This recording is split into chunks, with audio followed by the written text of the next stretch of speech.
Olá! Hoje a gente vai mergulhar na interpretação que uma fonte religiosa faz de 2 milênios de história judaica. Vamos examinar como uma antiga profecia é usada para dar sentido a uma longa jornada de sofrimento, mas também de muita resiliência. Para a gente entender a lógica dessa fonte, tudo começa aqui. Essa citação de Levítico é a profecia central. Segundo o texto que estamos analisando, é ela que enquadra toda a narrativa histórica que vem a seguir, quase como uma chave teológica para entender séculos de dificuldades. Bom, e o nosso roteiro vai seguir essa linha do tempo.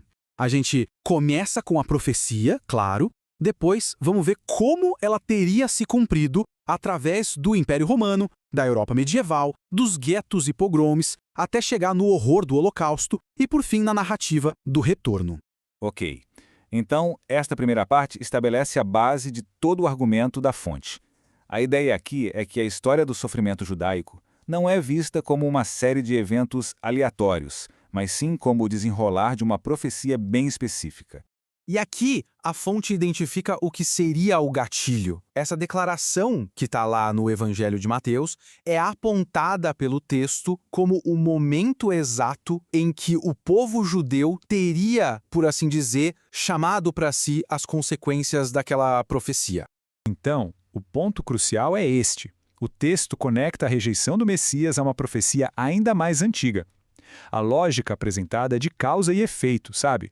A recusa em ouvir o profeta prometido teria ativado os avisos que foram descritos séculos antes. Agora a narrativa muda de foco e vai para o primeiro grande evento histórico que a fonte cita como evidência: a guerra devastadora contra o Império Romano. Pensem nesse número: 1.100.000. É impressionante. Segundo a fonte que se baseia no historiador Flávio Joséfo, mais de 1 milhão de pessoas morreram só no cerco de Jerusalém. A escala da destruição foi gigantesca, com crucificações em massa e os sobreviventes vendidos como escravos por todo o império. O que a gente vê aqui são as consequências da segunda grande revolta, a de Bar Kokhba. O Império Romano não só esmagou a rebelião, como basicamente tentou apagar a identidade judaica daquela terra. A fonte destaca isso. O nome da província mudou para Síria-Palestina, Jerusalém virou uma cidade pagã e a prática do judaísmo foi proibida, o que forçou a dispersão, a diáspora. Agora a gente dá um salto no tempo direto para a Idade Média. E nesse período, segundo a fonte, a perseguição ganhou uma nova cara, com motivações religiosas bem fortes dentro da Europa cristã. Essa citação, que o texto apresenta, tenta mostrar a mentalidade da época. A lógica era mais ou menos assim: antes de lutar com os inimigos lá longe, por que não lidar com os descendentes daqueles que a gente culpa pela morte de Cristo aqui perto? E isso, claro, levou a massacres terríveis em comunidades judaicas pelo caminho. O que essa linha do tempo deixa bem claro é um padrão de expulsão. Ao longo de séculos, os judeus foram sendo sistematicamente expulsos de quase todos os reinos da Europa Ocidental. Cada expulsão dessas só reforçava a condição de um povo sem pátria, espalhado entre as nações, o que ecoava aquela profecia inicial.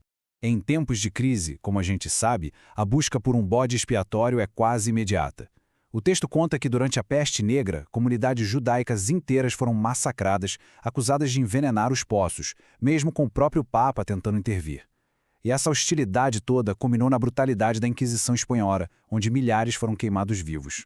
A análise agora nos traz dois conceitos que marcam a escalada da perseguição na era moderna: a segregação forçada nos guetos e a violência organizada dos pogroms. Pois é, o gueto, como a fonte explica, não era só um bairro, era uma ferramenta de segregação. Começou lá em Veneza, mas a ideia se espalhou. Eram bairros superpovoados, insalubres, verdadeiras cidades dentro de cidades, projetadas para isolar a população judaica do resto da sociedade. A palavra pogrom literalmente significa algo como causar estragos, demolir com violência. A fonte usa esse termo para descrever algo que não era um tumulto espontâneo, mas sim um massacre organizado. E o exemplo que vem a seguir é chocante e ilustra isso muito bem. Isso aqui detalha a mecânica do pogrom de Kishinev, em 1903. O texto faz questão de enfatizar: não foi um ato de fúria cega, houve um planejamento. As casas judaicas foram marcadas, armas foram distribuídas, a comunicação foi coordenada e até chamaram reforços. O resultado foi um ataque sistemático que durou 17 horas. A gente chega agora ao clímax sombrio da narrativa da fonte. É aqui que a perseguição histórica se transforma numa tentativa de aniquilação total, um assunto que a gente trata com a maior seriedade possível. O texto deixa muito claro que a solução final foi o ponto em que a perseguição se tornou uma política de genocídio industrial.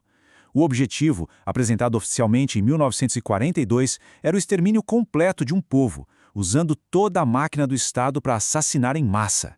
A fonte inclui este relato de uma testemunha ocular para trazer a realidade humana por trás dos números frios. Não eram apenas estatísticas, eram famílias, eram momentos de ternura e medo diante de uma vala comum. Esse testemunho captura a terrível intimidade da tragédia.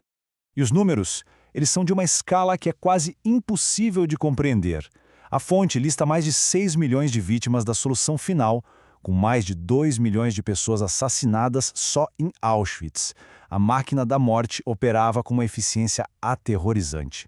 Mas a narrativa da fonte não termina na destruição. A parte final foca em temas de arrependimento, de reconhecimento de culpa e, finalmente, numa restauração que também seria profética. Esse é um momento muito forte que a fonte destaca. Uma oração escrita pelo Papa João XXIII, reconhecendo séculos de culpa e pedindo perdão pela perseguição feita em nome do cristianismo. O texto apresenta isso como um ponto de virada, um verdadeiro ato de expiação. E aqui tudo se amarra. O texto interpreta a criação do Estado moderno de Israel como o cumprimento final da profecia. Os guetos, os campos de concentração, as diásporas, tudo isso é visto como os túmulos que Ezequiel mencionou, dos quais o povo judeu foi finalmente retirado e trazido de volta à sua terra ancestral. E assim, a interpretação desta fonte nos deixa com essa questão para pensar. Para além da teologia, a jornada que a gente viu aqui levanta uma pergunta universal. Como é que a memória coletiva da adversidade consegue forjar a identidade e determinar o futuro de uma nação? Agradecemos a companhia nesta análise.